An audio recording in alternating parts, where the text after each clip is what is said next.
এখানে যারা আছি সবাই ছাত্র সমাজের রক্তের দাম দিতে এসেছি। 1 জুলাই থেকে আমরা শান্তিপূর্ণ আন্দোলন করছিলাম, আমাদের হাতে কোনো লাঠিছোড়া ছিল না, আমরা কোনো আক্রমণ করি নাই।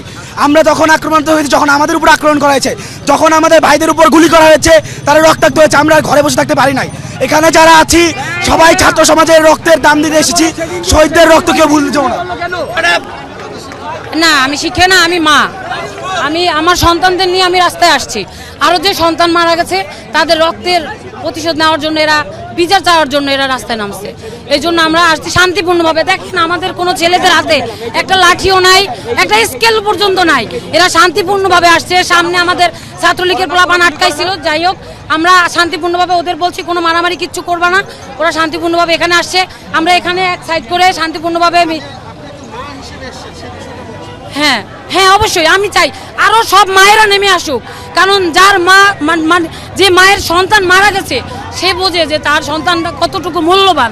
এই প্রত্যেকটা সন্তানের জন্য আমাদের সবার দোয়া করা উচিত এবং সব গার্ডিয়ান, সব শিক্ষক সবার নেমে আসা উচিত। এবং পুলিশেরও সন্তান আছে, পুলিশরাই মেরেছে, কিন্তু পুলিশেরও উচিত এইসব ছাত্র সমাজের ছেলেদের সহায়তা করা।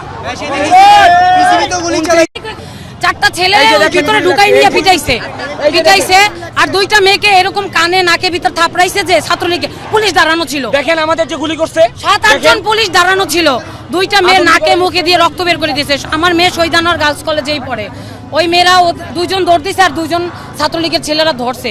এরকম চায়ের দোকানে এরকম আমি হকি স্টিকার রান্দাও দেখছি। আমি চায়ের দোকানেই দাঁড়ানো ছিলাম সেদিন 18 তারিখে।